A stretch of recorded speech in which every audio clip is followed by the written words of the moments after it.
সীমান্ত আইন লঙ্ঘন করে বিএসএফ সদস্যদের সহায়তায় আবারও লালমনিরহাটের পটগ্রামের দহগ্রাম সীমান্তে কাঁটাতারের বেড়া ও লোহার খুঁটি স্থাপন করা হয়েছে। এবার গভীর রাতে সীমান্ত আইন লঙ্ঘন করে এ বেড়া দেওয়া হয়েছে। খবর পেয়ে ঘটনাস্থলে গিয়ে বিজিবি বাধা দিলে নির্মাণ কাজ বন্ধ রাখে বিএসএফ। দেশ জুড়ে তোলপাড় ওয়ালটন ফ্রিজ কিনে আপনিও হয়ে যেতে পারেন মিলেনিয়ার।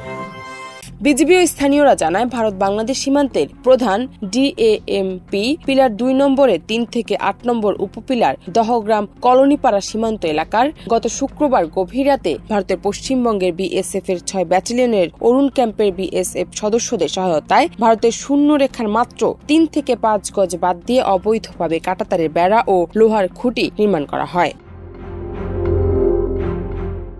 গতকাল শনিবার সকালে স্থানীয় এলাকাবাসীর মাধ্যমে খবর পেয়ে দহগ্রাম আঙ্গুরপোতা বিজিবি ক্যাম্পের কমান্ডার সুবেদার লুৎফুর রহমান বিজিবি সদস্যদের নিয়ে ঘটনাস্থলে গিয়ে অবস্থান নেয়।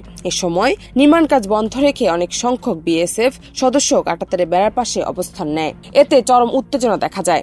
বিজিবি এই ঘটনার প্রতিবাদ জানিয়ে অরুণ ক্যাম্পের ক্যাম্প কমান্ডারকে গতকাল বিকেল 4:30টার সময় ওই সীমান্তের কলোনিপাড়া শূন্য রেখায় প্রায় আধা ঘণ্টা ব্যাপী পতাকা বৈঠক অনুষ্ঠিত হয়।